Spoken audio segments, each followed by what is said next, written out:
It having reached the hour of 5:30 p.m., I am calling the September 28th, 2021 Modesto City Council meeting to order and ask the city clerk to call the roll. Councilmember Zalaki? Here. Councilmember Knoyer? Here. Councilmember Wright? Here. Councilmember Escutia Brayton? Here. Councilmember Madrigal? Here. Councilmember Ricky? Here. Mayor Zawala? Here. Will everyone please rise for the Pledge of Allegiance, followed by the invocation from Dallas Jackson from Renew Church. I pledge allegiance to the flag of the United States of America and to the republic for which it stands, one nation, under God, indivisible, with liberty and justice for all. Let us pray. Dear Heavenly Father, thank you for this time that we have to gather together in your name. We do pray for your wisdom and your guidance as people are making decisions and presenting different situations that are on their heart, Lord. In your word you say, for anyone who lacks wisdom, ask for it and you will get it. So we pray for that. Thank you for allowing the men and women to serve you in this way in the city. We just pray for unity, for peace. When there's decisions to be made that people don't agree on, we pray for you to guide. So we thank you for this time. Thank you again for the men and women who are away from their families and serve you in this way. I ask this in Jesus' name. Amen. Amen. Thank you very much. Does the city clerk have any announcements? No, Mayor. Do any of the council members have any conflicts of interest? Seeing none. Will the, I can give the city attorney report on closed session. There, go ahead. You go right ahead. Mr. Mayor, the council considered a few items today under closed session. No reportable action was taken. Thank you. Next is acknowledgements and presentations. And first on the agenda is County COVID-19 update. And we have Supervisor Manny Graywall. All right. Good evening, Mayor, council members, City Manager Lopez, City Attorney Sanchez, all members of the staff. Appreciate the opportunity to kind of give an update that we got this morning at the Board of Supervisors meeting. So vaccine eligibility, 176,272 residents are eligible, of which 64.9% have received at least one dose, 56% fully vaccinated, 9% partially vaccinated, in addition to the 56, and 35% not vaccinated. One interesting fact on the vaccine opportunity, we had a recent survey of Modesto residents, so I'm keeping it kind of Modesto-centric for the conversation, identified 14% of respondents were vaccine hesitant compared to 15% at Stanislaus County as a whole, which not a big number, but that's where the opportunity is getting people that are hesitant to really educate them to see if that'd be something they would exercise doing.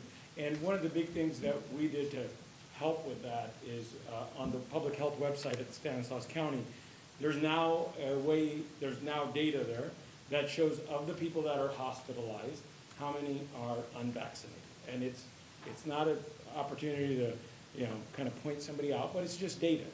We have the CEO of Memorial Hospital, Gino Patrizio, he came and gave data that last week, 83% of the people that were hospitalized were unvaccinated. And of the ones that were in the intensive care unit, 95% were unvaccinated. So obviously it's a personal choice, but there is a direct correlation as far as unvaccinated and the hospitalizations.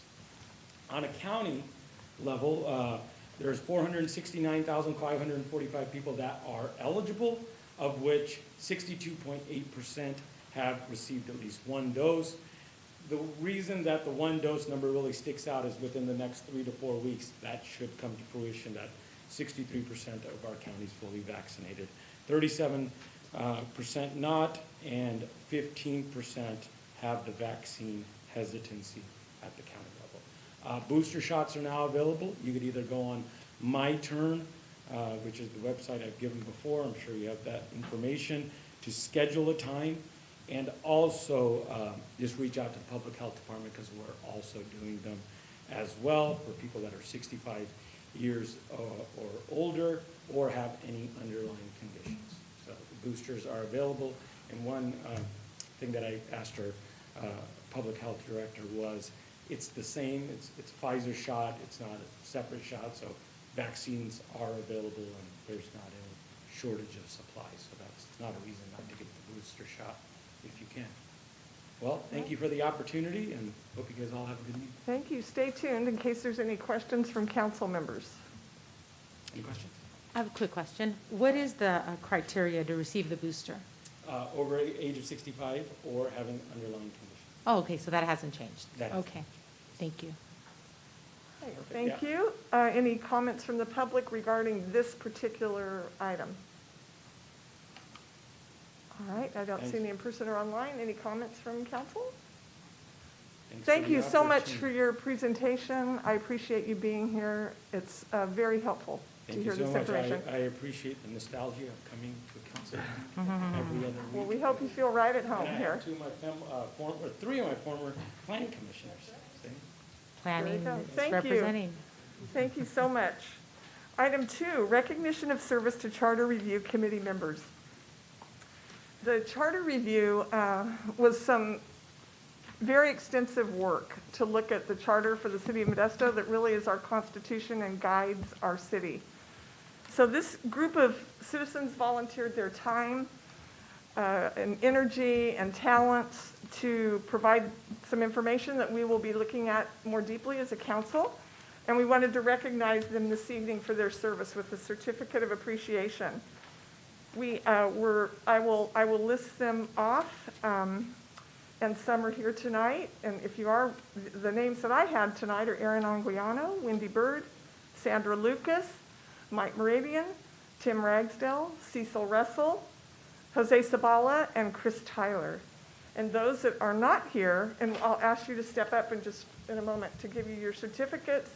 Those that are not here are Sam Pierstorff, Paul Baxter, Janice Keating, George Petrolakis, Ronaldo Rucker, Monica Valencia, and John Walker. So we appreciate everyone's service, and I certainly want to give a word of appreciation to Edgar Garcia, who helped coordinate these efforts and put a tremendous amount of work into this. And it is my understanding that you drove the process very well and did a great job, and we really, really appreciate it, Edgar.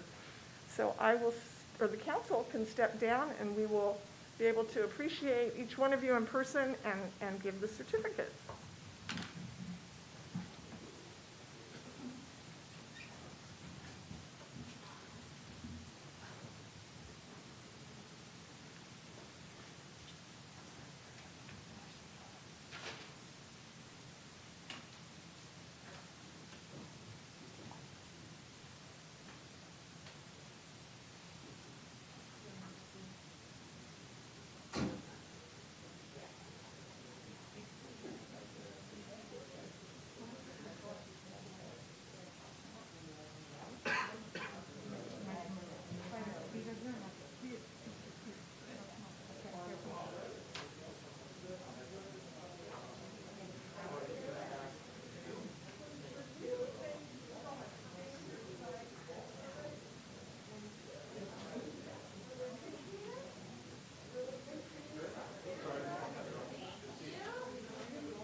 All right. Cecil Russell would like to say a few words.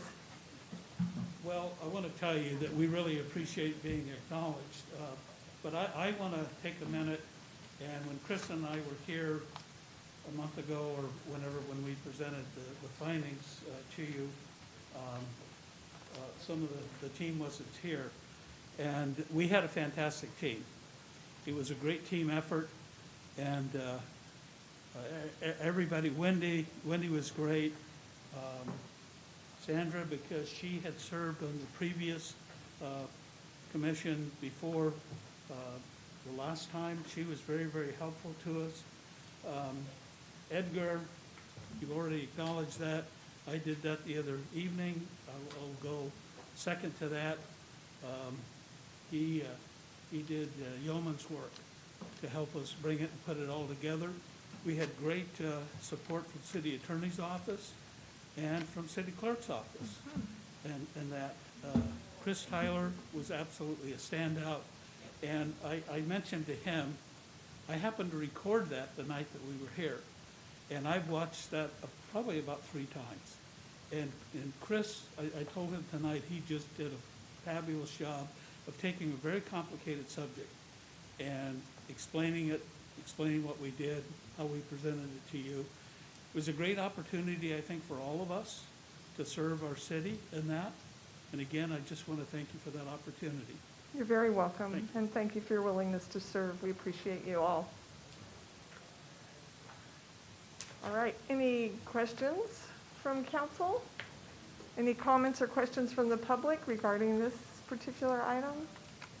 How about any comments from the council? I would like to very Alright. briefly, if I may, Mayor.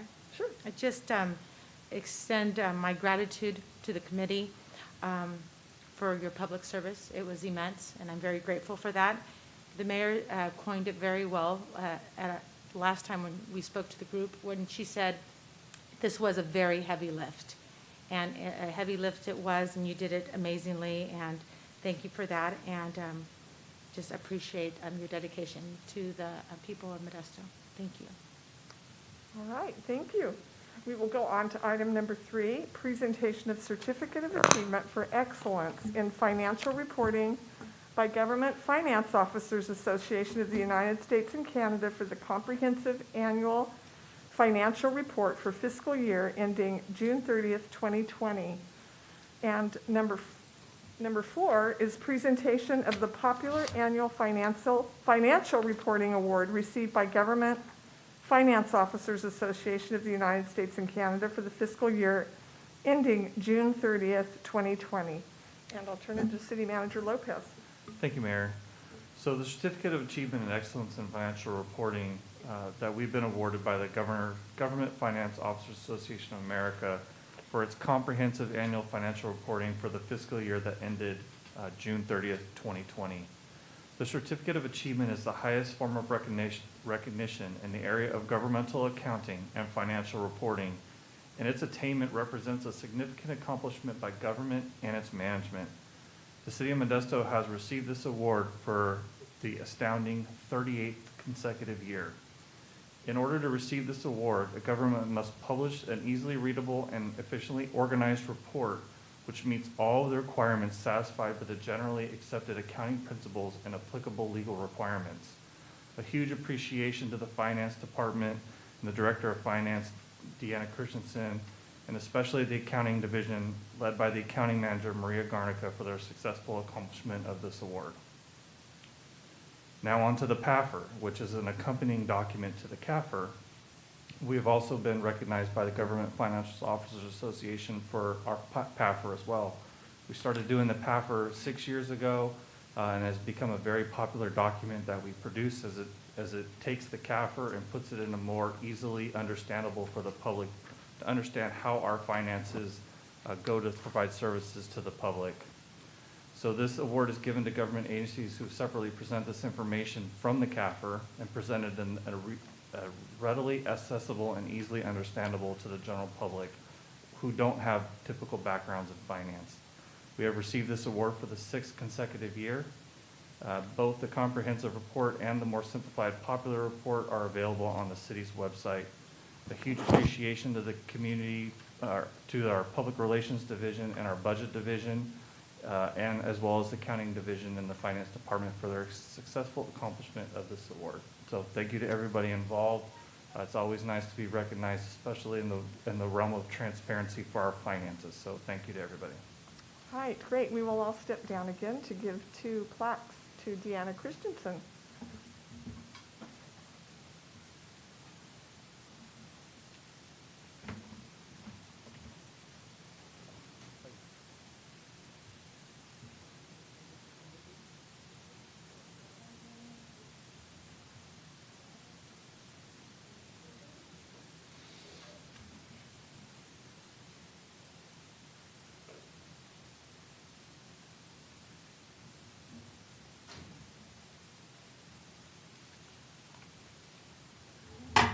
These are heavy.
All right.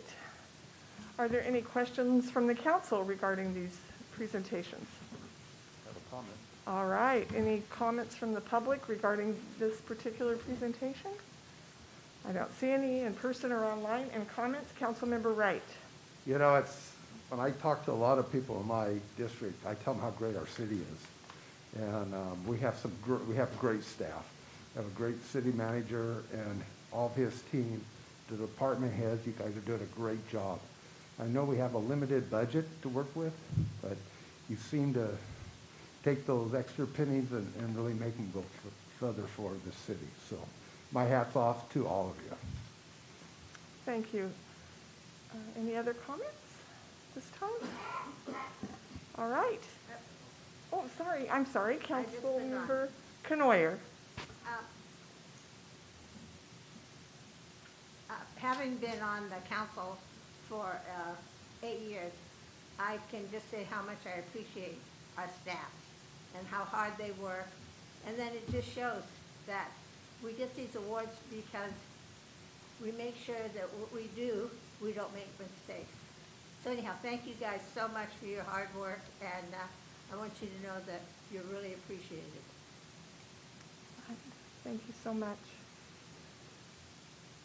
All right, next we will go on to public comment period. Does anyone wish to speak on any item under public comment? And this is for items that are not on the council agenda. Each person has 3 minutes to speak. And I have one in-person blue card for Ron Datford.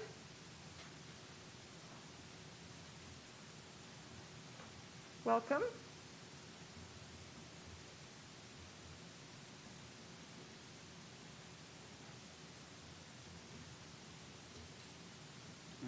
Madam Mayor, my concern is for the broken sidewalks not just in my area, but throughout the city. And it's disgusting that the city perpetrates upon an individual who had been hurt a letter from George H. Hill such as it is written, when the city is out there and there's documentation from 2016, 2018, 2019, 2020, 2021, grinding, doing all this stuff, but when there's a big hole in the sidewalk, your employees fail to do their duty and report it to their supervisor fails to report it, fails to supervise, fails to take it to the department head and let them know of such problems, and then I, as a senior citizen, walking simply down the sidewalk to my vehicle, trip and fall and hurt my hand. One doctor told me it could cost up to $80,000 to fix. And then you get a letter such as this. And when you know they're out there grinding and grinding and grinding, prior knowledge is a bunch of crap. You got prior knowledge. I received the following letter. We are authorized claims administrator for the City of Modesto. They provide us with a copy of the claim you filed on June 14, 21, and ask us to handle it. Our investigation, evidently their investigation is just as sloppy and poor as the grinding and the repairs done by the individuals. I wonder if it's nepotism because the repairs weren't done right, the grinding isn't done right, it's not established, and it's deadly and it's dangerous. Anyway, our investigation has revealed that the City of Modesto had not received any reports of dangerous conditions. That can't be true. Why are they out there grinding it down, wasting taxpayers' money? What the heck is the council authorizing? Another amphitheater? The streets in the city sidewalks need repaired before any amphitheater was ever built. And it says, any reports of dangerous conditions related to the said sidewalk location or area prior to the alleged incident. I would call 2016, 17, 18, 20, 21 out there grinding it down, knowing that they're dangerous and unsafe. Government Code Section 835 to 835.4 represents the code related to dangerous conditions of public property. It states that a public entity can only be liable for dangerous conditions if it has prior knowledge. You got prior knowledge. You've had prior knowledge. 4 years of prior knowledge. The public entity must know that a dangerous condition exists. Why are you out there grinding if nothing is dangerous? Then the last part is, as a responsible for conditions are not known. Further, once a dangerous condition is made known, which it has been for more than 4 years, the public entity, the entity must have a reasonable opportunity or amount of time to resolve the problem. 4 years is not enough. Can you let me know when it's enough? So that way I don't have to notify the ADA. Can I get some comment back on it? What's taking 4 years of knowledge of this thing to get it fixed proper? Not hillbilly, but proper. All right. During public comment period, we're not allowed to respond because it's not on the agenda. However, if you, I have your information here, and we can follow up with you. I see you have your telephone number too, so someone can reach out to you and see what we can do. Nobody has in 6 months. I don't know why. We're going to work on it. Thank you, ma'am. Thank you so much.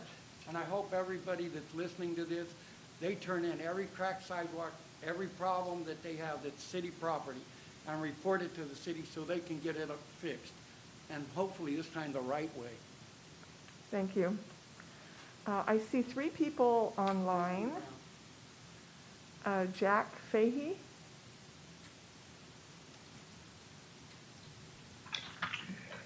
Hello, can you hear me? Yes, we can. Okay. I would like to make a comment about the police and its training. I am devastated to hear that people have some serious trust issues with the law enforcement agencies because they are accused of police misconduct by the social media and the news media. I have discovered on the history website that the militarization of the police is the root cause of police brutality, and that root cause has to be cut out. The first thing I would ask for is for the police academy to be demilitarized by throwing away the military-style weapons or gears, by prohibiting academy leaders from purchasing excessive military equipment, by replacing the military boot camp with the martial arts dojo, outdoor sports arena, indoor fitness arena, and college-style classrooms, and by replacing drill sergeants with senseis, coaches, and professors who will teach the recruits/students how to perform the appropriate use of force techniques on criminal suspects when they take them into custody without having to harm or kill them. So for now on, police officers have to be trained through martial arts like jujitsu, sports, and fitness instead of military. The second thing is that I want to say to all police chiefs and sheriffs in the Central Valley, including the ones in Stanislaus, you have to demilitarize your department, because as soon as you do that, people will not implement an oversight committee on your officers and your deputies. So I understand that the crime is a serious problem, but militarizing the police isn't going to reduce the crime. The final thing I would ask for is for the mental health department, a new 911 emergency department be implemented in Modesto so that it would respond to mental health emergencies. I have researched the Cahoots program that a lot of people are talking about, and I believe it will be one of the best resources for the new mental health department. That's all I have to say for today. Thank you. Thank you. Next, I see it's LS. I'm not sure about the name.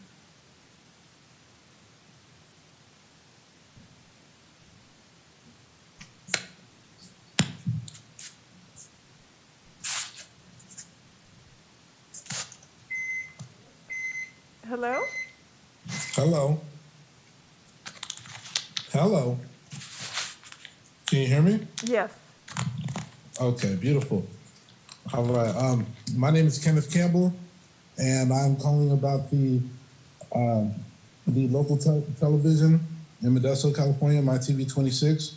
I know that we are supposed to have public access in our community, and as far as the community, we don't even have like a van to cover news. We don't have anything to actually cover news in Modesto or anything that's going on. We got a kid that just won an Emmy. That just won an Emmy last month, and nobody knows about it. We have absolutely no resources to anything, but we have a TV station right here. I know we're supposed to get funding for that station. I want to know. I know Gennaro, the general manager, he has a business plan. He was asked to turn in a business plan. He's done all the steps asked, and I'm trying to figure out why are the funds for our public access being withheld to our own community. It doesn't make any kind of sense to me. So I know there are some council members on the board right now that know about what's going on and are with me 100% on what is taking so long with the funding for our public access.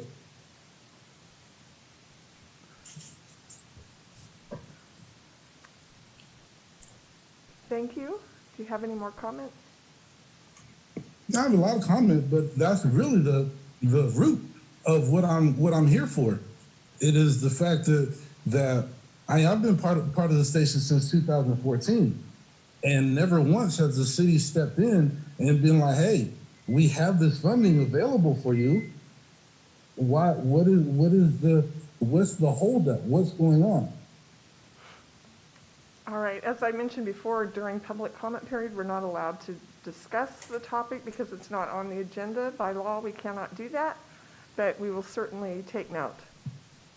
I have a question, Madam Mayor. All right, Okay. Councilmember Madrigal. Yes, I just wanted to ask if staff to bring back an informational update regarding the status of the public access channel, My TV 26. I believe we have gotten a report back before on follow-up meetings that staff has had. I believe it even included a site visit by city staff of the My TV 26 station and going through some of the, I want to say either budgetary or programming requests that they had. And that's the last we heard of this was a couple months ago. I'd like, if there's no objection from council, I'd like a report back at the next council meeting on what the status is of that, and if possible, including inviting some of the My TV 26 staff there to be available to answer questions of council, because I definitely think this is a community asset that we cannot afford to lose and to have spiral downward in any way. Just say it like that. So appreciate it. Thank you. Sure, thank you. We can go through the process. Well, Mayor, if you don't mind, just in lieu of that, we met with them last week and already started discussing phase 1 of their plan. So I think we need to get further down the line and let us continue through the process. Thank you. Is it possible to get a report back, if not at the next meeting, at the meeting following that, maybe or at least a month from now? Sure, that conversation can happen, but right now this is public comment period time, so I think that we should hear from the public. No, I was asking the city manager about that. Correct, and you could talk about that privately. That's crazy because we're all right here. We're listening to. Yeah. The problem. Okay, I'll follow up as needed. Okay, I great. appreciate it. Yeah, thank you. I appreciate it. Appreciate that. All right. You're welcome. Thank you for your comments. Next, I see Darlene Ruiz.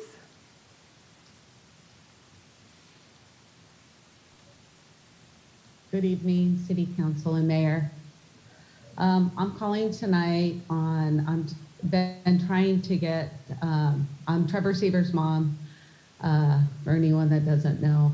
I have been trying to get Trevor honored at a football game with the Modesto City Schools. We had planned, one of the teachers at Downey High School was one of Trevor's mentors, and he repped with him, put a plan together to honor Trevor with his repping crew at a Downey game. They wanted to do a moment of silence for Trevor and us go down and meet Trevor's teammates. Trevor was a ref for Modesto City Schools for over 10 years. He was named Official of the Year in 2018 for Northern California. I was told by David Sanchez, the principal of Downey High School, and District Superintendent Sarah Nugi, that is not Modesto City's policy. They won't do a moment of silence for anyone. So we didn't do the game on August 27th.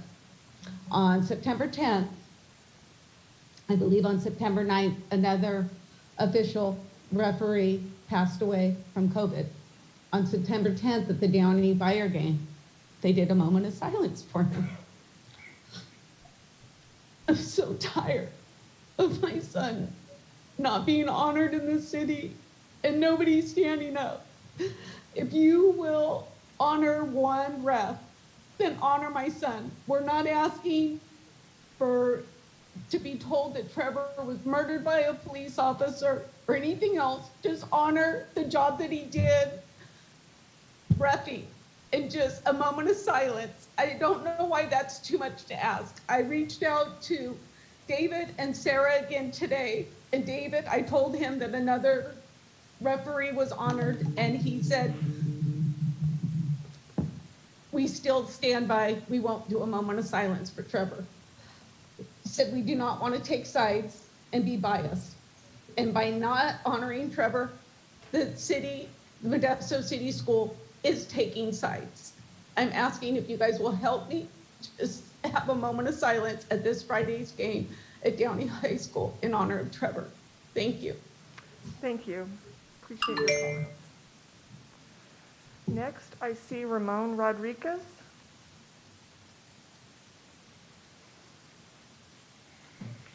Good evening, Madam Mayor and council members. I'm here to speak that still it has been over half a year and Alonso Nunez still haven't got justice. The 4 officers that were involved in the brutal beating are still on the job, and I'm not sure if there's discipline, even though there's still an internal investigation on the officers. But it's just getting frustrating and tiring, and I'm not sure how it's going to go, because if these officers are not being held accountable, they're going to become the next Joseph Lamatias or Derek Chauvins or any cruel cops. I'm not saying that all police officers are bad, but having these officers not being held accountable, they're going to make the honest police officers really difficult and morale going down. I mean, in Colorado, when there was incidents of police misconduct, the officers were charged and fired. But why are these 4 officers still on the force? Why is the DA office not investigating them? This is the reason why, especially the marginalized communities are afraid of the police. And also, in the wake of the Gabby Petito case, what about Susana Torres? It's been over a few months and they still have no leads, nothing yet. Yet she's still in danger. I'm not sure where she is, but her family and friends are still demanding answers on why the police department are doing nothing. If she had been white or having an Anglo name, the investigation will be going on right now, but since she's Hispanic, there's nothing. Also, I'm still pushing for the Civilian Review Board and a mental health crisis intervention program, because right now, this is really critical and it has to be pushed right away, because if we don't do anything, we're still going to be stuck with the same status quo and people are going to be in fear. And that's all I have to say. Thank you. Thank you. Is there anyone else wishing to come forward to speak under public comment? I don't see anyone here in person, and I do not see anyone online. Am I correct? Okay. All right. Thank you, everyone. Will the city clerk please read the consent items? Yes, Mayor. Item 5, consider approving the minutes from the September 14th, 2021 council meeting. Item 6, consider approving a resolution authorizing a remote teleconference meetings pursuant to Assembly Bill 361. Item 7, consider approving the renewal of a friendship and exchange agreement between the City of Modesto and Laval, France. Item 8, consider approving a First Amendment to the Construction Management Services Agreement with WSP USA Incorporated for the State Route 132 West Freeway Expressway Phase 1 project, increasing the agreement amount by $1,721,080 plus $172,108 additional services if needed, from $9,870,886 for a total not to exceed amount of $11,764,074. Item 9, consider approving and adopting Caltrans LAPM Chapter 10 consultant selection and approving and adopting Administrative Directive 3.1 selection procedures for professional consultants who provide architectural and engineering services for capital projects, and authorizing the city manager or his designee to approve amendments to the city's adopted architectural and engineering services administration and procurement policies in consultation with the Federal Highways Administration for future federally funded transportation projects. Item 10, consider approving the plans and specifications for the Paradise Road pavement rehabilitation project, accepting the bid and awarding a contract to Dirt Dynasty Incorporated of Valley Springs, California, in the amount of $1,850,337, and authorizing the Director of Utilities to approve change orders up to the cumulative amount of $190,000. Item 11, consider accepting an informational report for the August 2021 Accounts Payable Payment Register and Void Report. Item 12, consider approving a report detailing city personnel property sold, donated, or disposed of during fiscal year 2021. Item 13, consider accepting a report on fiscal year 2021 unclaimed funds of $10,526 held in the city's fund held in the city's trust for more than 3 years and authorizing the transfer to the general fund. Item 14, consider accepting the fiscal year 2021 write-off and adjustments reports through fiscal year end June 30, 2021 in the total amount of $553,039. Item 15, consider approving the sole source purchase agreement with Muniquip Incorporated from Roseville, California for Wemco Hydrostall pump parts and/or electrical components for a 2-year agreement with 3 one-year extension options for an estimated annual amount of $16,000 and a total amount not to exceed $80,000 over 5 years, and authorizing the purchasing manager or her designee the ability to add parts based on the department's needs, ensuring the total amount does not exceed the authorized total. Item 16, consider approving the award of bid and agreement with West Coast Arborists Incorporated of Anaheim, California, as the primary contractor for the furnishings of on-call vegetation management services for the Parks, Recreation, and Neighborhoods Departments for an estimated annual amount of $250,000, and an agreement with Grover Landscape Services Incorporated of Modesto, California, as the secondary contractor for an estimated annual amount of $25,000, for an estimated combined annual amount of $275,000, and authorizing the Director of Finance or designee to adjust the financial amounts between both providers with the total combined amount not to exceed $1,375,000 over 5 years. Item 17, consider approving an agreement with Carollo Engineers Incorporated from Walnut Creek, California for on-call hydraulic wastewater collection system modeling support services for a term of 1 year with 2 one-year extension options not to exceed $100,000 per year for a total not to exceed amount of $300,000 over 3 years. Item 18, consider approving an agreement with West Yost Associates Incorporated from Pleasanton, California for on-call hydraulic water system modeling support services for a term of 1 year with 2 one-year extension options not to exceed $100,000 per year for a total not to exceed amount of $300,000 over 3 years. Item 19, consider rejecting the bid for the plant structural improvements project and authorizing staff to re-advertise the project for bids at a future date. Item 20, consider accepting the primary outfall sewer trunk emergency repair project as complete, authorizing all necessary steps to file with the county recorder, releasing securities and releasing payments totaling $12,890 to Rolf Construction Incorporated of Atwater, California. Move to approve all consent items. Second. All right, I have a motion from Councilmember Canoyer and a second from Vice Mayor Escutia Brayton. Will the city clerk please do the roll call? Yes, Mayor. Councilmember Zalaki? Aye. Councilmember Canoyer? Aye. Councilmember Wright? Aye. Councilmember Escutia Brayton? Aye. Councilmember Madrigal? Aye. Councilmember Ricky? Aye. Mayor Zwollen? Aye. So it carries unanimously. On to council comments and reports. Do any of the council members have any comments and reports? I do, Mayor. All right, Councilmember Canoyer? Oh, I'm sorry. Yes, I want to comment on something that I think most of us are aware of, but I think it's something that needs to be repeated regarding our streets crew. We were informed by one of the citizens of what they considered a very dangerous non-painted street by Modesto High School. And it was amazing because the next morning the street had been marked. So I just want to compliment our crew and our city street crew on the remarkable job they did. And I know the students at Modesto High are really pleased. And I think it made a big impression on the citizens of Modesto that we do take care when we see something that is a danger.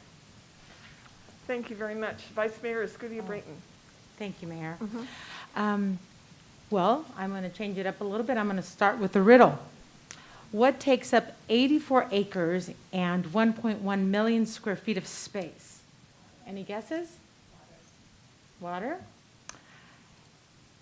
Actually, the answer is the Modesto Vintage Fair Mall. I am delighted to report that I met with the general manager of the mall just earlier this week, and I just wanted to meet with them to introduce myself and get to understand the business of the mall a little bit more and see how they're faring to date, and as well as to extend and convey our fullest support for the success of the mall. Fun facts to know, I was delighted to find out the mall is 44 years young. It opened, some of you all might recall, in 1977. Also, the mall currently enjoys and consistently has more than 90% occupancy rate. That's a very large occupancy rate, and that's fantastic. Amazingly, despite the universal increase with online shopping, Modestans love their mall and support in-person shopping. So they actually want to get out there and shop in person, and that's what mall data is telling us. Well, this is evident with the fact that more than 9 million people visit the mall, and that's per year, and that's an amazing number of people visiting our mall in our city. And what this equates to also is an 85% shopper loyalty. And what that means is 85% of the shoppers go there once and come back at least 3 more times to shop within the month. So that's a phenomenal return. The beauty of all of this is that the mall has come out of the pandemic exceptionally strong. So that is just wonderful news for Modesto. For example, Macy's has demonstrated a 7% increase in revenue this year, even more so than in 2019. So it fared better this year than it did in 2019.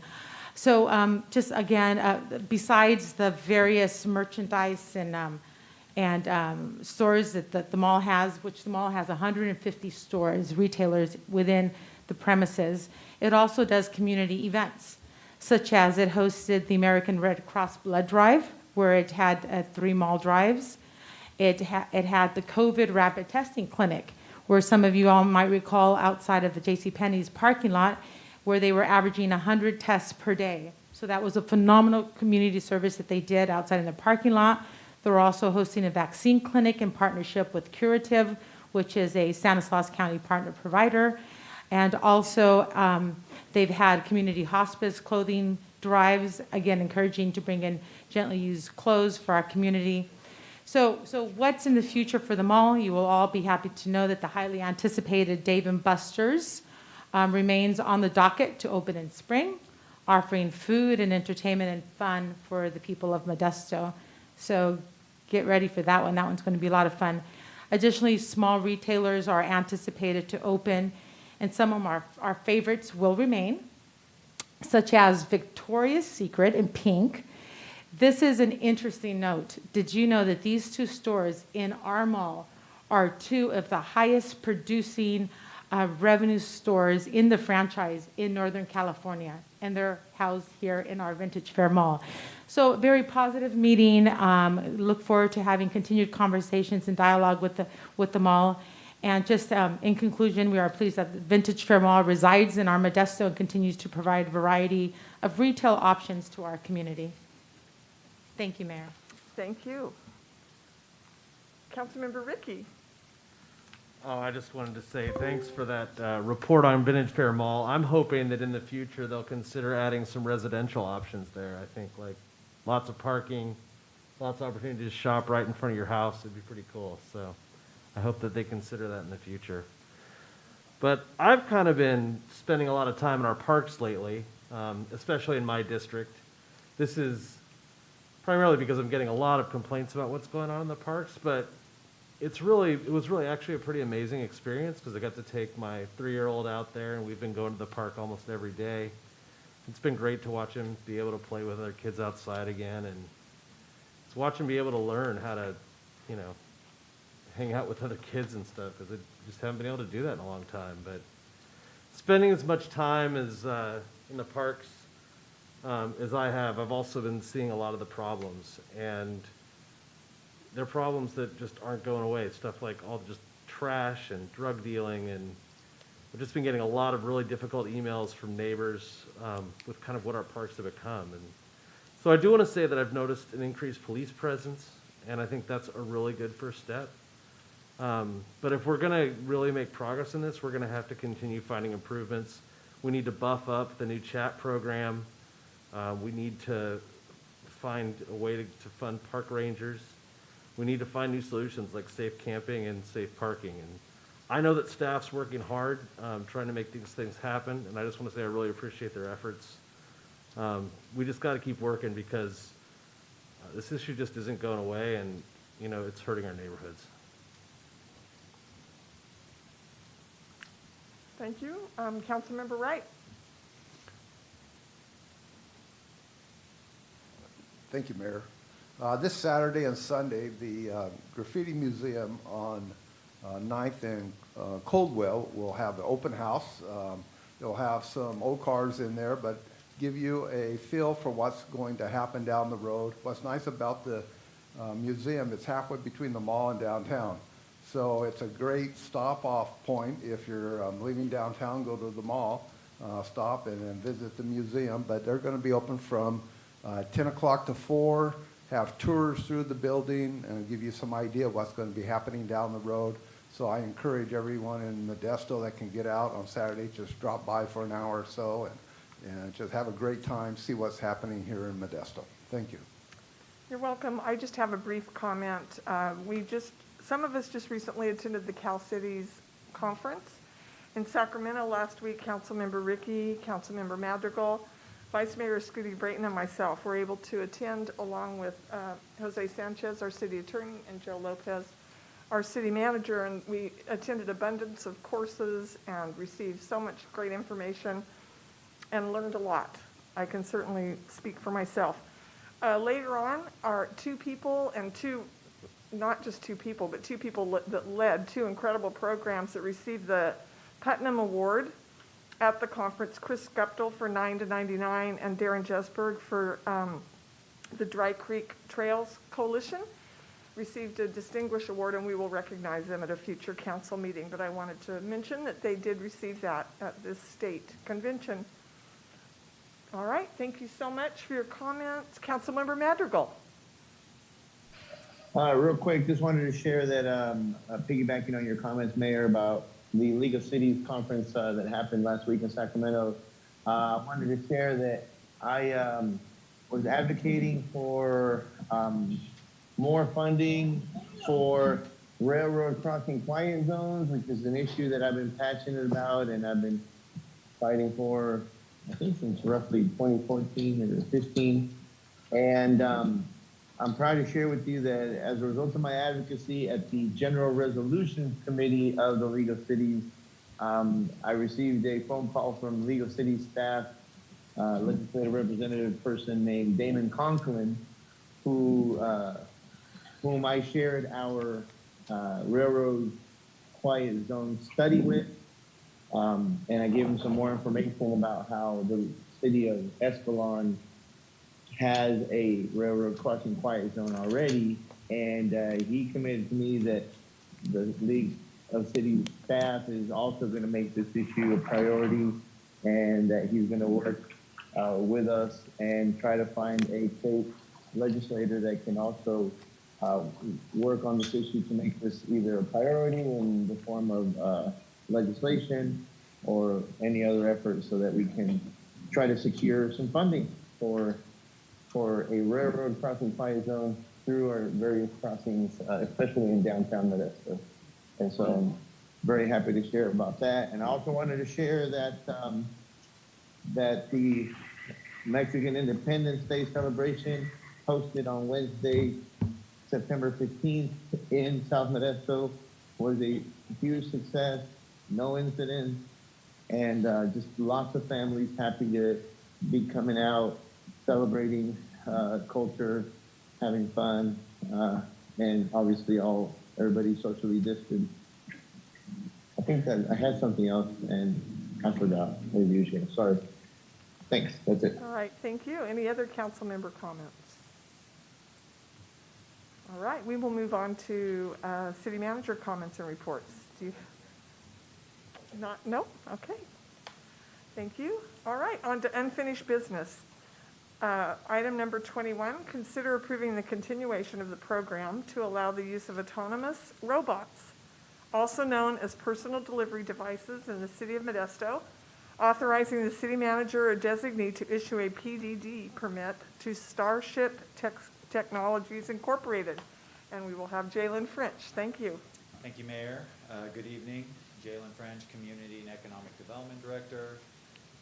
As was read, the item before you is the renewal of a program. Hopefully everyone has seen now the white robots delivering groceries from the Save Mart store on Oakdale to various neighborhoods throughout the city. About a year ago this time, the council approved a pilot program to test drive, so to speak, these robots and the delivery function.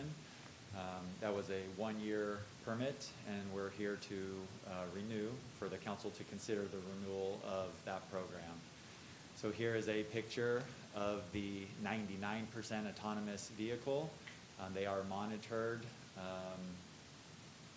all the time, basically, by a human to ensure there are no issues, but they are 99% autonomous. So I mentioned last year, this time, partnership between Save Mart and Starship, who have the technology with the robots to make food deliveries, which was very well timed during the COVID pandemic. Less touching, the better. So they're, real quickly how they work. There is an app that someone can utilize to order food from the Save Mart. And then it is GPS located, and that robot will deliver to your location and will only open when it hits that location. We get questions all the time. Well, what if someone just opens it? It will not open until it hits your GPS location. So here's some pictures. We don't need to get into it too much, but several sensors, several cameras that keep it safe, help it navigate its surroundings, and identify any issues it may have. So new in this permit, Save Mart and Starship would like to increase the amount of robots on the road at any one time from 30 to 60, excuse me. Probably won't implement that right away, but they'd like to have that ability. They eventually think they will expand to more Save Mart stores and perhaps others. The permit will be effective from September 14th, 2021 through September 13th, 2022. It's really been, from everything we've seen, a successful program. So the item before you, again, is to move it from a pilot into a full-fledged program and renew the permit for an annual basis. So I'd be happy to answer any questions that the council or the public may have. All right, any questions from council members? Yeah, I just have a comment. Since it's mostly in my district, I probably see 8 or 9 of them a day, going to work and coming home from work. And they are amazing to see how they really operate. And when you order something and they get to your home, you get a notification on your phone, and you put in a code, and it opens up the unit so that you can get your groceries out. So it's a real safe and convenient for people that don't want to get out or people that can get out. They can get groceries pretty good.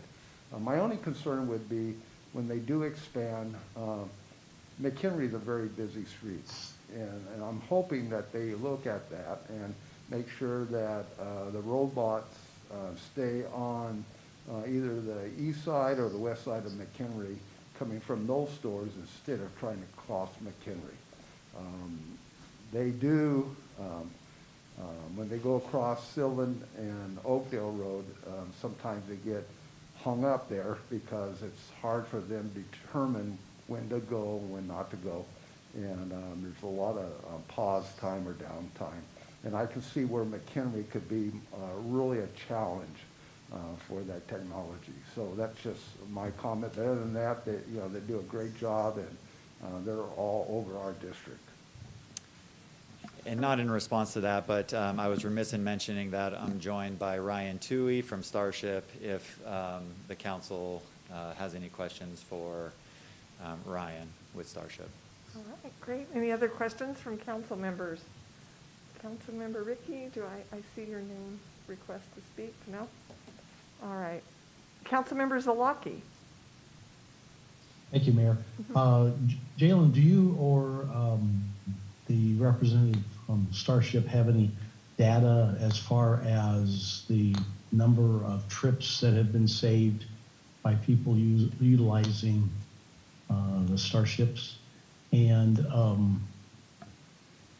perhaps even that calculated out what kind of impact car-wise would be saved by the program so far. I know it's only a year old, or approximately a year, and it's just interesting. I see. Actually, I'm a little further away than Councilmember Wright from the store, and last night one came, stopped across the street from my house, and sat there for a little while. I ended up having to leave, and I don't know when he finally left or however he had left, but it was kind of clever to see him this far away.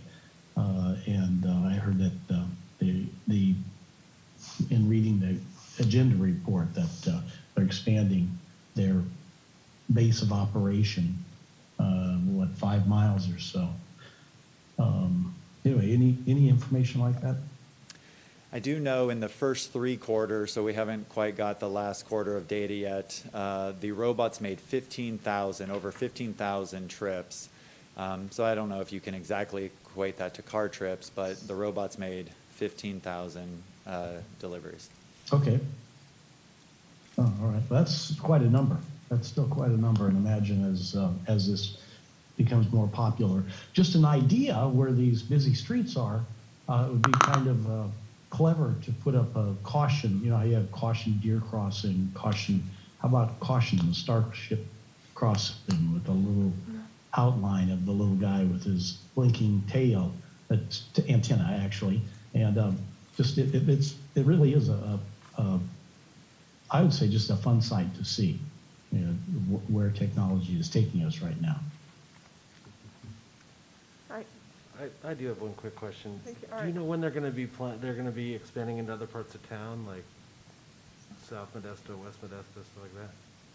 I do not yet. They have a relationship with the one Save Mart right now. I think in this permit they've wanted to expand. I don't think they've indicated to me exactly when that will be, but I'm sure it is on the horizon. Yeah, I mean, if we could hint that, like, in some of the food deserts, it'd be really advantageous, that'd be cool. Okay. Ryan is on, and you have hinted. Jalen, do you know if, what's the protocol with alcohol? Do the robots deliver that or not? So in some regions, and again, Ryan can jump in some regions they do. They have chosen here not to yet. I think it is one of those things that they would like to consider in perhaps a future permit, but they have chosen to not do that yet. Okay. All right, Councilmember, oh, sorry, are you done? Okay. Councilmember Knoyer? Yes, I understand that there's only been one incident out of all those deliveries, and maybe that means that people don't need to drive cars because we don't have as many accidents. Can't touch that one. All right. Any other questions from council members? I don't see any. Any comments from the public? I don't see any there. Any comments from council? Move approval. Second. I'm sorry, but who made the motion? Councilmember Madrigal made the motion, and who made the second? Councilmember Ricky. All right, will the city clerk please call the roll? Councilmember Salaki? Aye. Councilmember Knoyer? Aye. Councilmember Wright? Aye. Councilmember Escutia Brayton. Aye. Councilmember Madrigal. Aye. Councilmember Ricky. Aye. Mayor Zavala. Aye. So the motion carries. Thank you so much for your report. Item 22, consider accepting the 2020 Staffing for Adequate Fire and Emergency Response SAFER Grant Award in the amount of $4,244,402.16 to fund 9 firefighter positions and amending the budget for fiscal year 21-22. And we have Fire Chief Alan Ernst. Welcome. Well, great. Thank you, Mayor and Council. Alan Ernst, Fire Chief, City of Modesto. Very excited tonight to be here in front of you. We applied for this grant back in March of this last year, and very competitive process, and we got the notice last month that we've received that award. So we're here tonight to, let me see, I get this to go forward. Maybe. All right. So what is SAFER? This is a national grant. It stands for Staffing for Adequate Fire and Emergency Response. It's to assist fire districts and cities and governments across the country in adequate staffing for their fire departments. Like I said, we applied for this back in March 9th, and at that point the council did approve for the application. This funding would cover 9 firefighters and 100% funding with no match requirement. This is something that's relatively new to the SAFER program. In years past, there's always been a match, and it's ranged from anywhere from 2 to 3 years to cover it. When we did apply for the grant, it was our understanding that it would only cover our entry-level pay step for our firefighters. However, when we received the award, we were pleased to see that it actually covers their step increases for those 3 years as well. So if accepted, what does the grant mean? Obviously, having 9 new firefighters in the organization will assist us in maintaining our constant staffing. That is part of our MOU with our labor group. It will add 6 additional relief firefighters to help with the overtime burden. Right now, throughout the year, starting last year, we held certain positions back vacant for budget. And then we had COVID hit, and the firefighters have had a tremendous increase in not only overtime, but mandated overtime where they're forced to work to ensure that we have the staffing. So this will greatly help that. It does provide funding for 3 years, and there is a cost to the grant. We do have to cover their personal protective gear, so their turnouts and et cetera, the uniforms, and the contractual cash outs that the grant does not cover. That amount is $219,000 for total for the 3-year period. But like I said, by having relief firefighters, it also helps the city not only give the firefighters some relief, but it also provides some overtime savings.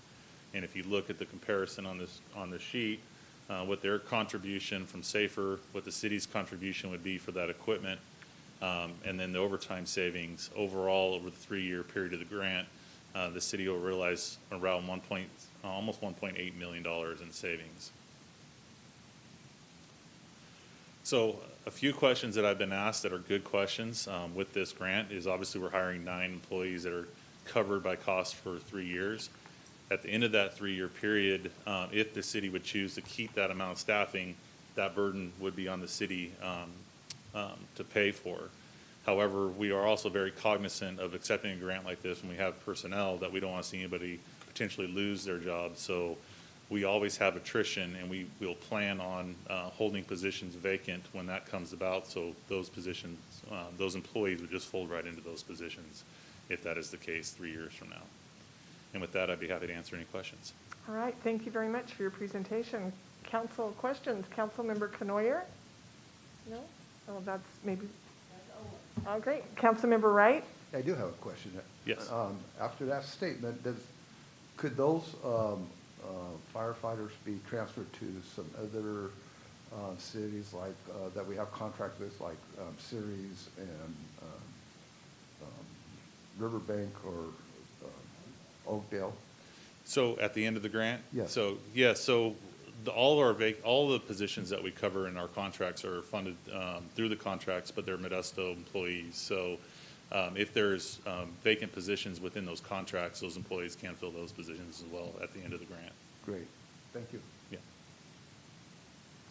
Any other questions from council members? Seeing none, excuse me, Councilmember Madrigal? Real quick question, sorry if I missed it in your presentation. Back when we applied for the grant a few years ago, can you remind us, I don't know if it's this or not, what was by comparison, what was the required match back then? Well, that match has changed over time. At one point, it was a 70-30 match. I think it's been as high as a 60-40 match in the past over the time of the grant. But they extended the time frame, and then they've released the match requirement. And so we didn't accept that grant back then. Am I correct? Correct. We've accepted the SAFER grant each time we've been awarded. We've only been awarded it once, twice total. Once the City of Modesto, and once when we were Modesto Regional Fire Authority. Okay, then my mistake, and my memory's probably bad. All right, thanks. Okay. Thank you. Seeing no other questions from council members, do we have any comments from the public? Seeing none, any comments from council members? All right, that's it. Can I have a motion? Move approval. Motion from Councilmember Wright. Second. Second from Councilmember Madrigal. Will you please read the roll call? Councilmember Zalaki? Aye. Councilmember Canoyer? Aye. Councilmember Wright? Aye. Councilmember Scutia Brayton? Aye. Councilmember Madrigal? Aye. Councilmember Ricky? Aye. Mayor Zavala? Aye. Carries unanimously. Thank you very much. We're excited about this. Next on the agenda is hearings. Item 23, hearing to consider approving the program year 2020 to 2021 Consolidated Annual Performance Evaluation Report, CAPER. And we have Jessica Hill from staff to present. Thank you for being here. Great. Thank you, Mayor, City Council. My name is Jessica Hill. I'm the Community Development Manager, and I'm here to present on the CAPER. I may need your help. And just one moment. Okay. All right, we're pausing for a moment.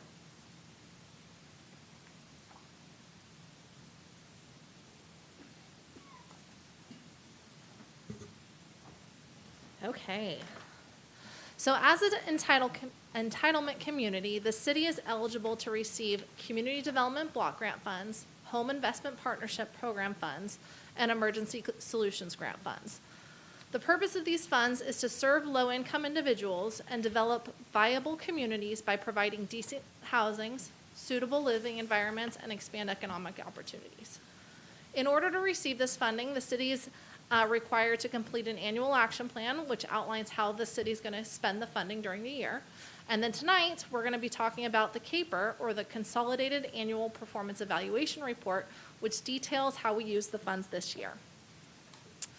So for this year, the city received a little under $3 million, 1.9 in CDBG, 164,000 in ESG, and 934,000 in Home Investment Partnership Program funds.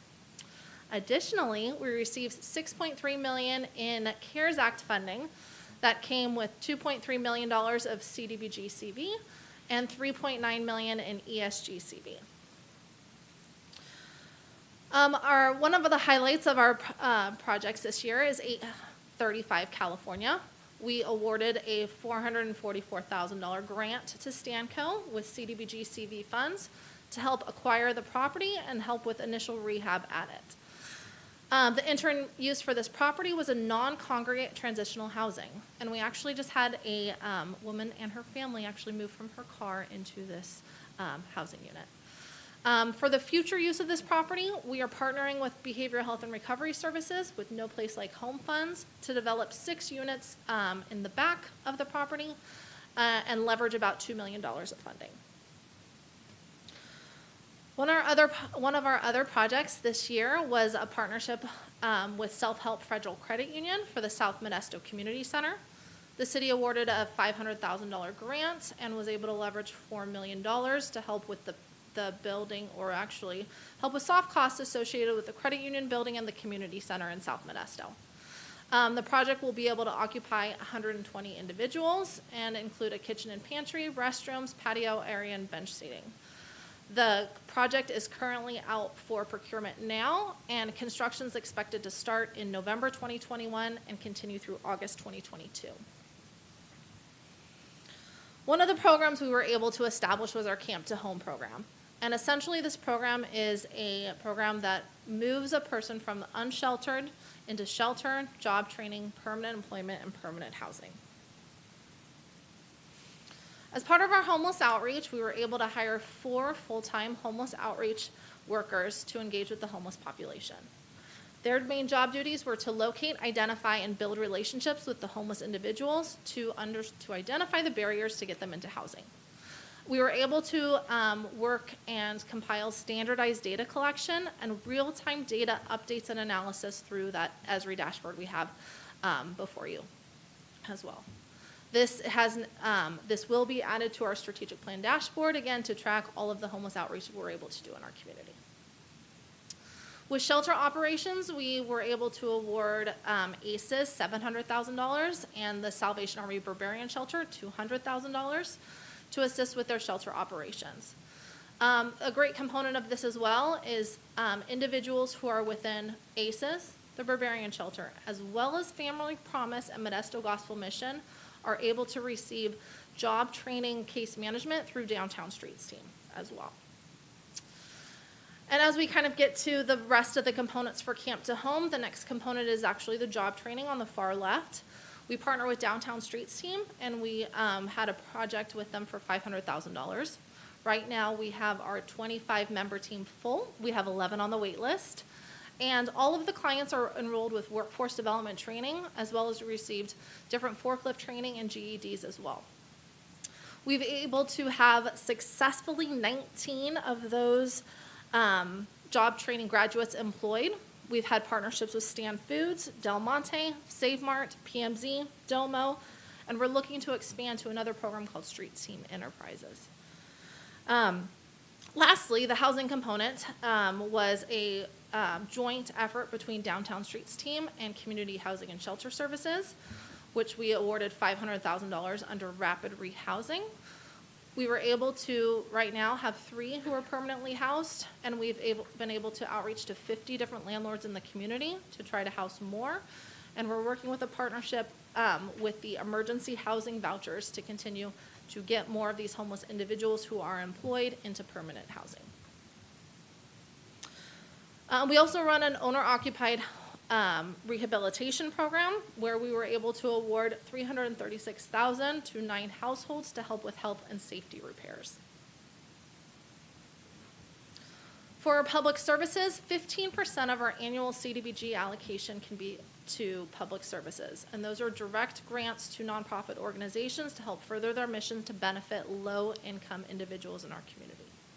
That was long, sorry. So we were able to award $344,000. They were able to leverage about $2 million through 10 nonprofit organizations where we were able to serve a little over 2,000 individuals. For our homeless services under our Emergency Solutions Grants program is we had $147,000, which was able to be awarded to 3 nonprofit organizations. These nonprofit organizations were able to leverage about $2.6 million and serve 281 individuals over the program year.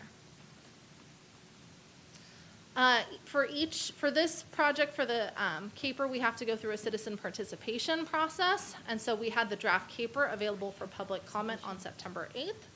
We presented at neighborhood meetings throughout September. We took it to our CH and CDC September 9th, the Community System of Care September 16th.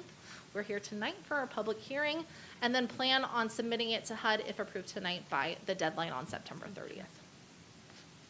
And with that, I'm happy to answer any questions. All right, questions from council members?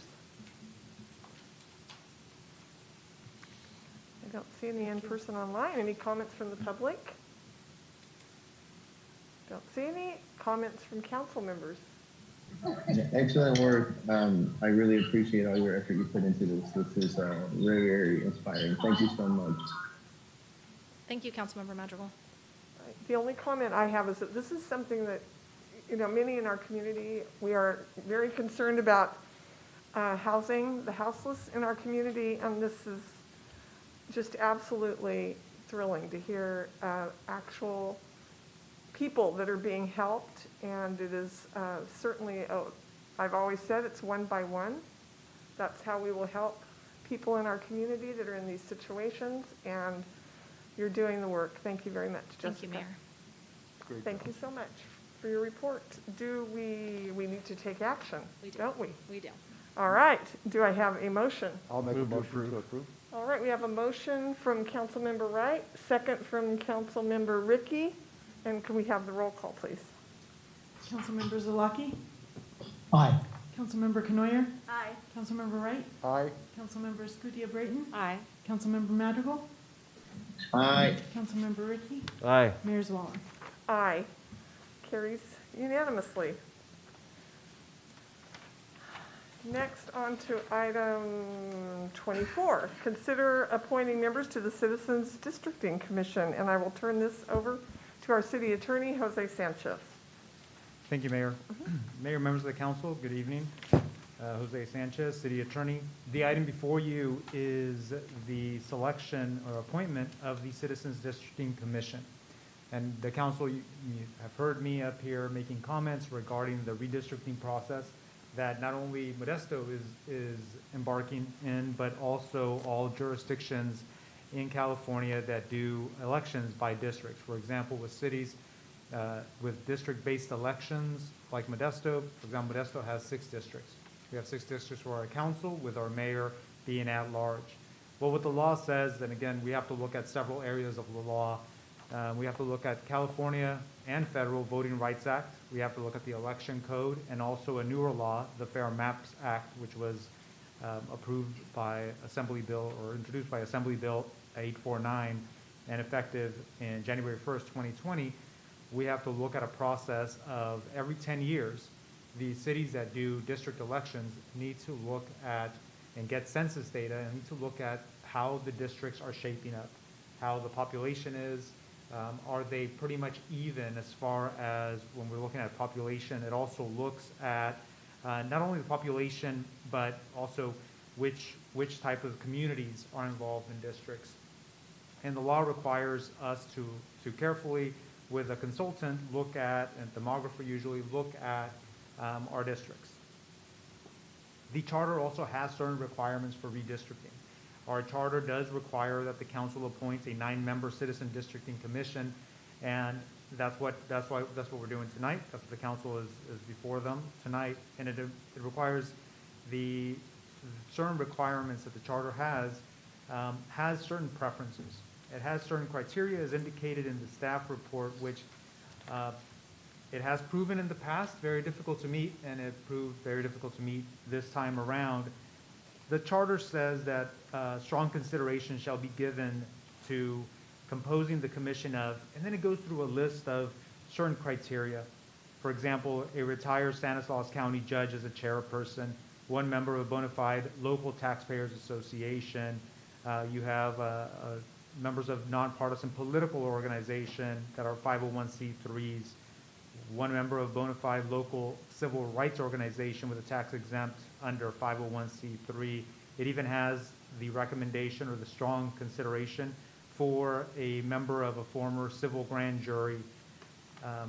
There is a catch-all, though, as far as provision that opens it up to anybody that is interested in this commission. It says additional members who have demonstrated civic involvement and capacity to serve in an honest, independent, and impartial fashion while upholding public confidence in the integrity of the redistricting process. So what we did in order for recruitment, the city opened up recruitment back in June of, early June of this year, and we did advertise. We put it on the city's website, went to the Modesto Bee, the Vida en el Valle newspaper, both in English and in Spanish, the city's Facebook page. We also sent letters in order to try to get some of those folks in the criteria that I mentioned for retired. We sent letters to retired commissioners and judges via the court. We also sent out letters to the past grand jury members, again, getting the court to help us send it out. We sent letters to stakeholder organizations in the community. We also went to the actually sent letters to, the county's also going through this, so we sent letters to the county redistricting applicants that were not chosen for their process. We did receive 17 applications in total. Out of those applications, one was deemed to not be qualified, or not qualified, I'm sorry, to prohibited. Great qualifications, but they were receiving retirement benefits from the city.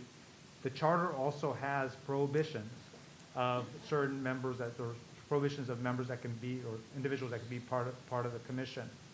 For example, no member of the commission shall be related by blood or marriage within the second degree of the mayor, a member of the council, any charter officer, and any dependent head or department head and deputy or deputy department head.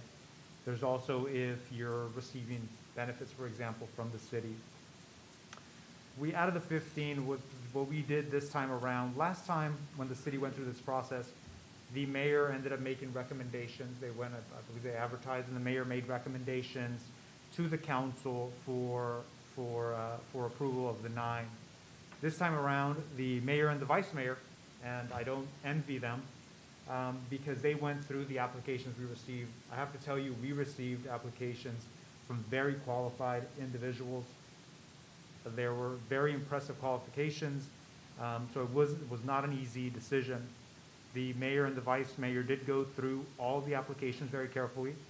They reviewed the requirements of the charter, and it's important to point out that the charter does have, and it does state in the charter that what you're supposed to be looking at is the commission shall reflect the demographic and geographic diversity of the city.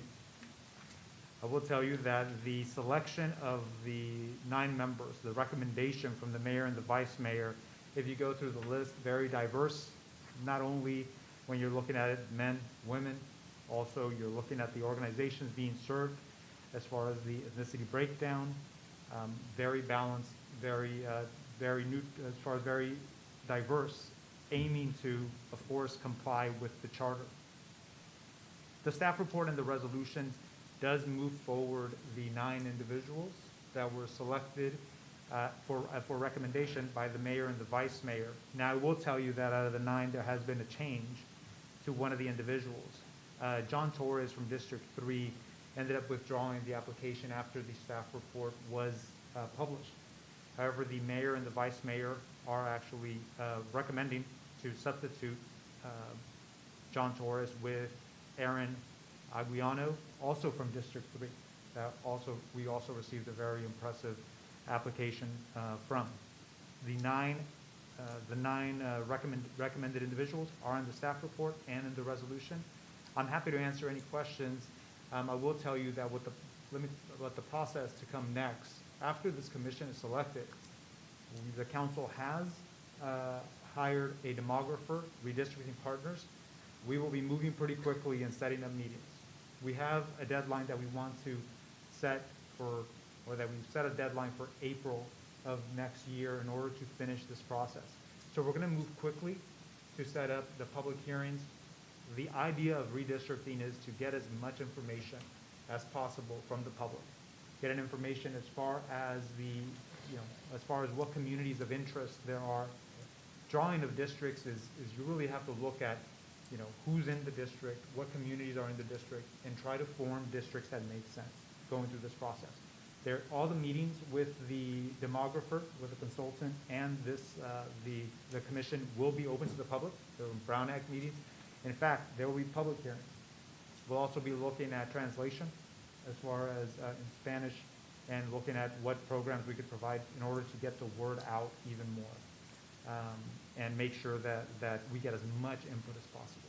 That's going to be the process going forward. We have to have public hearings, and this commission will bring a recommendation to the council. The purpose of the commission is to bring a map for the council to consider.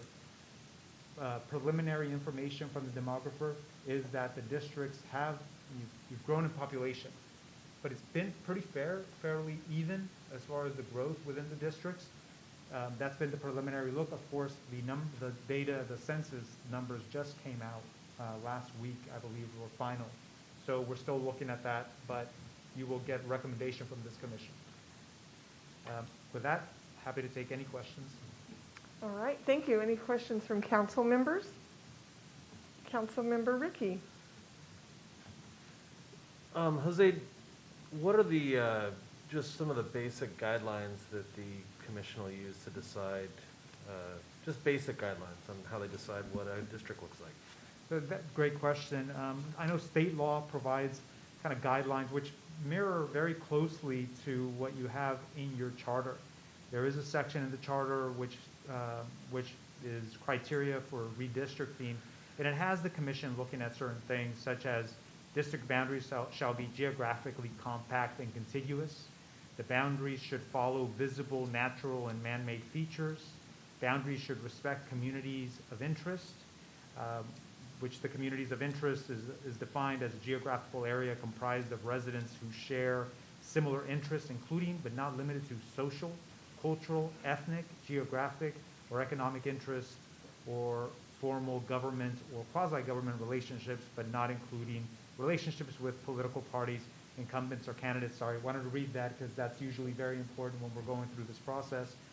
Also, they will be looking at, in drawing the districts, it has to be without regards for advantage or disadvantage to incumbents or challengers, and it also has to be drawn without regards for advantage or disadvantage of any political party. That's kind of what you're looking for. And then the law, state law and federal law also provide other guidelines, but it really follows kind of those types of criteria. All right, thank you. Any other questions from council members? Councilmember Wright? Do you have one? No? To approve? All right. We need to hear from the public before we approve anything. That's the purpose of this meeting tonight, is to hear from the public. I don't see any more questions from council members. Any comments from the public? I don't see anyone in person or online. Any comments from the council regarding this item? Seeing none, do I have a motion? Make a motion to approve. All right. I'll second. I have a motion from Councilmember Wright and a second from Councilmember Madrigal. And if I may, Sure. Mayor, can that motion be as amended? The resolution, as I mentioned, will be, the amendment will be changing the name John Torres to Aaron Anguiano. So moved. All right. That's my intent as well. All right. So this is a motion for resolution to appoint these members to the Citizens Districting Commission with that amendment. And we still have the motion from Councilmember Wright, second from Councilmember Madrigal. Can we have the roll call, please? Councilmember Zalaki? Aye. Councilmember Canoyer? Aye. Councilmember Wright? Aye. Councilmember Scutia Brayton? Aye. Councilmember Madrigal? Aye. Councilmember Ricky? Aye. Mayor Zwollen? Aye. Carries unanimously. Thank you so much, and thank you ahead of time to everyone that will serve on yet another committee to help our city. All right, we will move on to item 25. Consider authorizing the city to have the state administer the State of California's Rental Assistance Program. Is that one reservation? Is that the way that says? Reservation for the City of Modesto in the approximate amount of $7.6 million. The city to have the state administer the direct federal allocation. To the City of Modesto an approximate amount of $5.0 million. Authorizing the city to have the state administer the State of California's Rental Assistance Program. 2, reservation of approximately $6.1 million and amend the fiscal year 2021-2022 multi-year budget. And we will have this presentation from Jessica Hill. Thank you, Mayor, City Council. So as a little bit of background, you can see the mayor talked about Emergency Rental Assistance 1 and Emergency Rental Assistance 2. So in December 2020, Congress had passed the Consolidated Appropriations Act of 2021, where they established the Emergency Rental Assistance Program, which made available $25 billion to assist with rental assistance. Of that amount, the Treasury issued $1.1 billion directly to California jurisdictions with a population over 200,000, and the state of California received $1.5 billion from the U.S. Treasury to filter down into those cities as well. So of that funding, the city received $6.4 million approximately of federal funding and $7.6 million in state funding. And as you can see, the original expenditure deadlines were December 31st, 2021 and September 30th, 2021 respectively. So for the eligibility and priority of the program is someone had to receive either a reduction of income from COVID-19, incurred significant cost, or experienced another sort of hardship due to the coronavirus. The individual has to receive or had to have experienced some housing instability, so some risk of homelessness due to past utility bills or past rent where they're at risk of eviction. The city had to prioritize renter households at or below 50% of the area median income and those who had been unemployed for the 90 days prior to application. So in January 2021, the state of California approved SB 91. And what that did was extend eviction protections to June 30th, 2021, but it also established the State Emergency Rental Assistance Program, which the State Emergency Rental Assistance Program was a little bit different with the federal, and they only accepted 80%, would only pay out 80% of the tenant rental arrears, and the landlord would have to accept that as payment in full instead of that full 100% of arrears. In cases where the landlord chose not to participate, the state was only allowing the tenant to apply for the program for 25% of the rental arrears to be paid on behalf of the tenant. So as a lot of our community feedback before we rolled out a program locally, we talked to local landlords, and we were concerned that if we developed a program which only paid 80% of arrears, we would lose our local landlords and our affordable housing stock. So the city worked very closely with the county, and we felt it most beneficial to launch a joint program that offered 100% of rental arrears.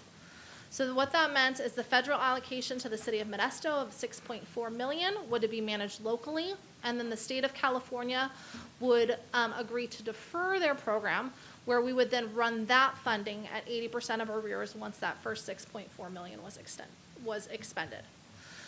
We were able to partner with the Stanislaus Regional Housing Authority to act as our fiscal agent for both the City of Modesto and Stanislaus County as an overall Stanislaus Emergency Rental Assistance Program.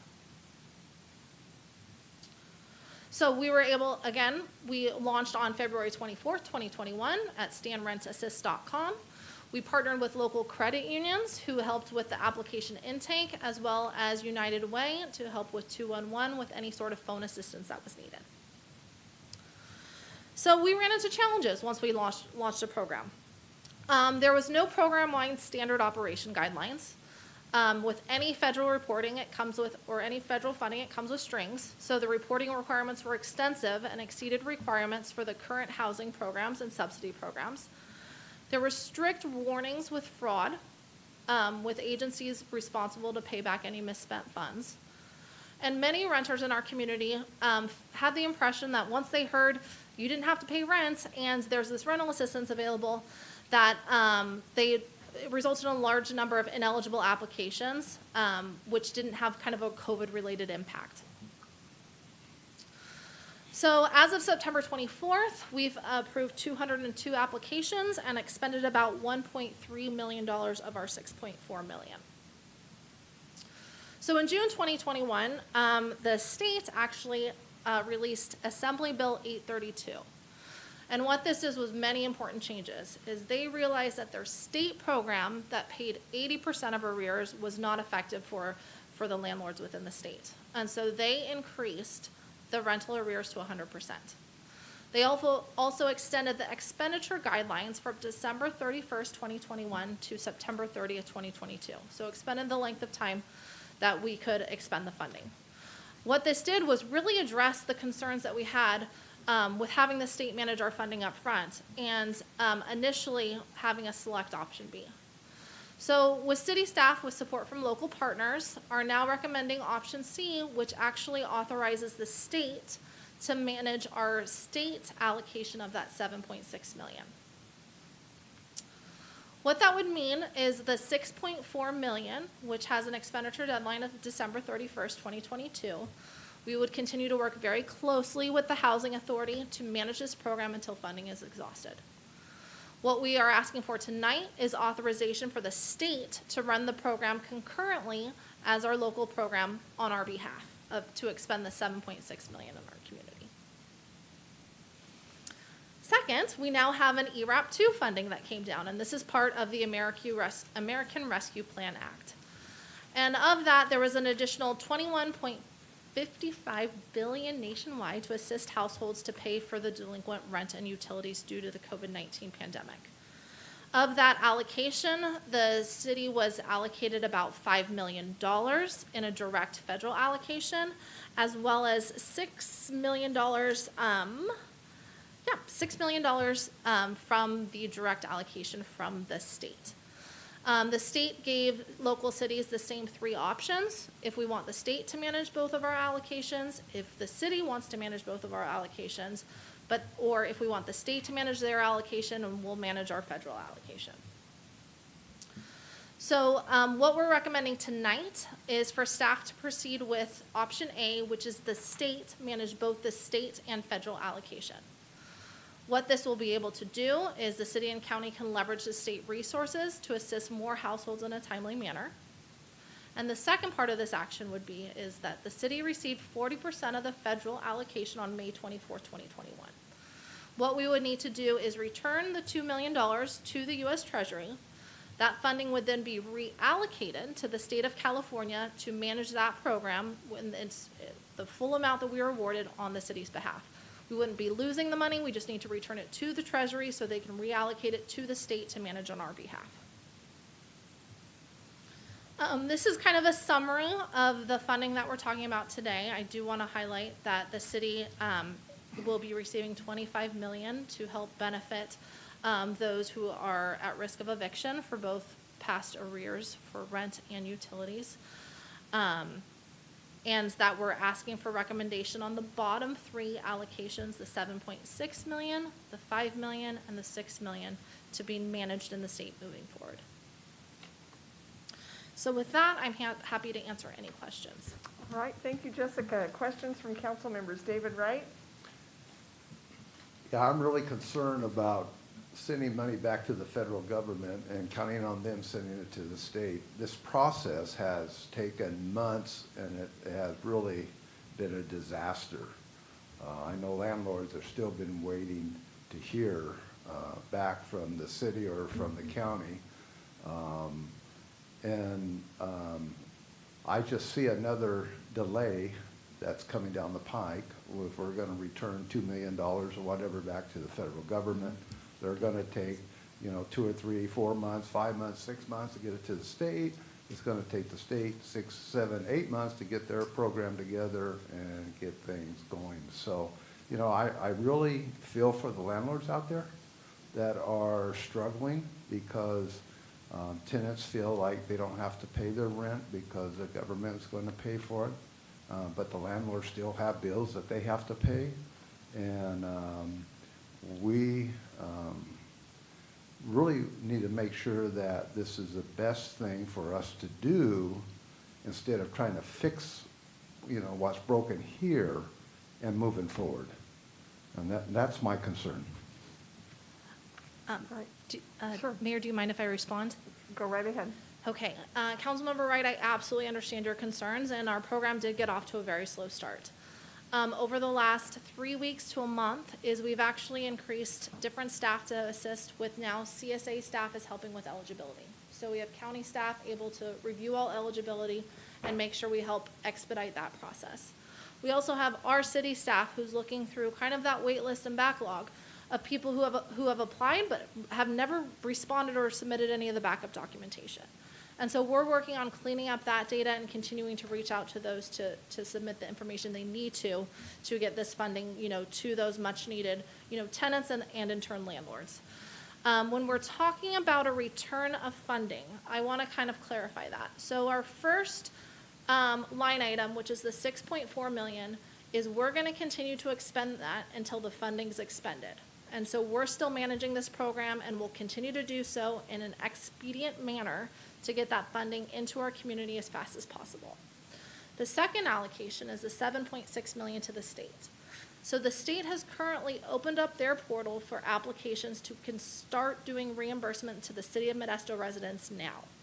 And so right now is they are looking about getting that 7.6 million out the door as fast as possible. As both of those programs are happening, what we are returning is our, I guess, initial increase of that third line item of that $5 million. And so in order for the state to receive that, the federal government decided to change the rules a bit, is instead of us giving it directly to the state, they said you have to give it back to us first, and then we need to have that specific contract with the state. What we've seen is there's a huge emphasis at this, both at the federal and state levels, and people are moving much more quickly than I've ever seen them move in order to get this funding out the door. And so we would still have funding working in our community of the 6.4 and of the 7.6 as we're working out agreements for that 5 million and then agreements for that second allocation of 6 million directly from the state. So I understand where there seems like there's a risk. I do not believe there's a risk, and nor do I believe there would be a delay. We would continue to expend all of our funding that we have now in order to ensure we get that into the community as soon as possible. Okay, on the applications that we're processing now, if they do not qualify, are we notifying the landlords to give them a heads up that you're not going to get the rent from the county or from the city because the tenant does not qualify? I believe we're contacting the tenants directly. I do have Barbara Kaus from the Housing Authority here to help answer, any specific question or other specific questions that I cannot answer. Well, so my issue is that not all tenants are going to notify their landlord that they're not getting the funds. Some tenants may be trying to stonewall and just trying to, push it out as far as they can, saying it's coming, it's coming, it's coming. Now you have the landlord that has no idea whether or not they've been approved or not approved. And I think it's very important that somehow we put the landlords in the loop to let them know how the process is going. Because a lot of them out there have no clue. I don't know if we can add Barbara in to see.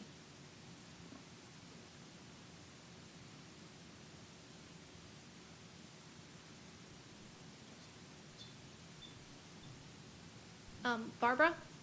Yes. Okay, great. Good evening, council members and council member Wright. My name is Barbara Kaus. I'm the CEO of the Housing Authority. And I would like to address that as well as agree with you. Part of the issue of this program has been the design. I've spent hours on the phone with Senator Feinstein's office about it. This should have been a landlord program, and we at the city, the county, and the Housing Authority know that. Right now, the problem is with the Privacy Act, we can't notify landlords of a tenant's application. They can know that they filed it, but we can't give them information beyond that. Part of the issue is that once the tenant finds out that a check is not coming directly to them, they seem to lose their motivation, and the landlord is beyond frustrated. In our opinion, in discussing this together collaboratively, we all feel like this should have been a landlord program because that is the person who needs the money. Just doing the math, most of our landlords are people who have like 5 units or 10 units. We don't have the multi-million-dollar investors that the Bay Area does. So if you had, we initially decided to do this because if you had a landlord, let's say they had 10 units and they lost 20% on each unit, and they were, let's say just a random number of $1,000 a month, 10 units, they would be losing $2,000 a month. And if you multiplied it out times a year during this mandate, 24,000, which is why we've been fighting for the landlords. And while I understand your concern, and I actually agree with it 100%, part of our issue is that it is a federal program and it is designated and for the tenants. And so like any other program, we can't divulge private information. And so they can know that there's an application presented, but then they have to contact their tenants. And you're right, not all tenants are cooperative. We're stuck between a rock and a hard spot because of the laws and the mandates and the regulations. We've added a computer system where they can go in and see if the application's there, but beyond that, it's a relationship with the tenant. I don't agree with the design of the program, but that's something we're trying to work with. At the Housing Authority, one of the reasons that we got involved with this was because we are quite concerned about our local landlords and not losing our landlords. We work with, I want to say right now, about 6,800 housing subsidy units, so probably about 4,000 landlords or so.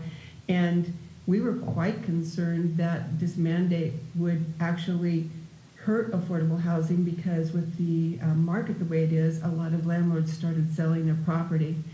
I don't have a response that is an answer or will address your issue, but I can tell you that what we're trying to do is get the responses as soon as possible with the tenant, but we can't go against the regulatory or the federal guidelines. And so there is a huge design flaw in this program. I would concur.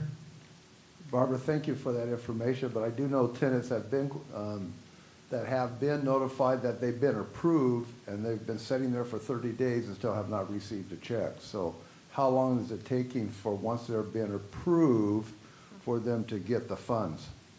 We're issuing checks weekly, and so if you have cases like that, if you could get them to Jessica, so we could see if they've been approved or if they've been conditionally approved or what the situation is, we can follow up on that. But again, we issue checks every week as to just continuously get them out. So I don't have a specific answer because I don't know the cases you're speaking to, but if you can get some names to Jessica, we can track those down. Thank you. All right. Thank you. Any other questions from council members? All right. Any comments from the public? Seeing none in person or online, any comments from council? I'm just grateful to see housing. And we have 4 separate motions that will be needed here for these resolutions.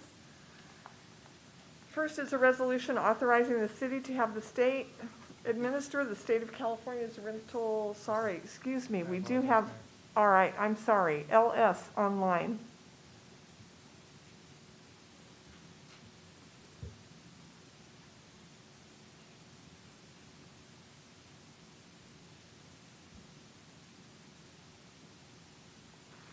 I see a hand up, LS. Yes. Hello. Hi there. Hello. My name is Kenneth Campbell. I spoke earlier on the MyTV 26 issue. Actually, I think this is just sitting here listening to this. This is awesome that it's even being a thought for the tenant and for the landlord. It's actually pretty cool to listen that hey, you guys actually care. And it's not just, and you guys get to speak on it, and us as just regular people, we can come in here and listen and actually speak on it. So I think you guys are doing a really good thing, and I know nothing's going to be perfect, but I'm pretty sure you guys can figure out how to fix the flaw in this particular issue. I know you guys can do it. Thank you very much for that comment. I greatly appreciate that. You're welcome. All right, so the first is we have a resolution authorizing the city to have the state administer the state of California's rental assistance program. Program 1, reservation for the city of Modesto in the approximate amount of $7.6 million. The city to have the state administer the direct federal allocation 2 to the city of Modesto in approximate amount of $5 million. Authorizing the city to have the state administer the state of California's rental assistance program 2, reservation of approximately $6.1 million, and authorizing the city manager or his designee to execute the agreements. Do I have a motion? So moved. Moved by Councilmember Wright. I'll second it. I'll second it. Can we have a roll call, please? Councilmember Zalaki? Aye. Councilmember Canoyer? Aye. Councilmember Wright? Aye. Councilmember Escutia-Brayton? Aye. Councilmember Madrigal? Aye. Councilmember Ricky? Aye. Mayor Zwallen? Aye. Carries unanimously. The second one is a resolution authorizing the city to have the state administer the Emergency Rental Assistance Program, ERAP 1, block grant award for the City of Modesto in the amount of $7.6 million and rescind Resolution 2021-072. Do I have a motion? So move. Moved by Councilmember Wright. Second. Seconded by Councilmember Ricky. Roll call, please. Councilmember Zalaki? Aye. Councilmember Canoyer? Aye. Councilmember Wright? Aye. Councilmember Scutia Brayton? Aye. Councilmember Madrigal? Councilmember Aye. Councilmember Ricky? Aye. Mayor Zwallen? Aye. Carries unanimously. The third is the resolution of the City Council of the City of Modesto authorizing participation in the State Rental Assistance Program Round 2. Do I have a motion? So move.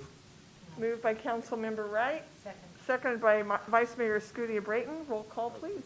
Councilmember Zalaki?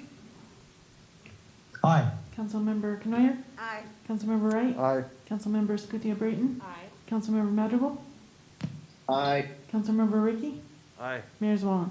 Aye. Carries unanimously. The fourth resolution is amending the fiscal year 2021-2022 multi-year fund budget, reducing the allocation of Consolidated Appropriations Act of 2021 funds from the U.S. Department of Treasury and reducing the allocation of COVID-19 Tenant Relief Act, SB 91, funds from the state of California, approving the reduction of these funds into multi-year operating projects with appropriate revenue and expenditure allocations, authorizing the city manager or his designee is authorized to return the federal ERA number 2 funding received on May 24th, 2021 in an amount of $2,025,022 to the U.S. Treasury and authorizing the city manager or his designee to take the necessary steps to implement the provisions of this resolution. May I have a motion?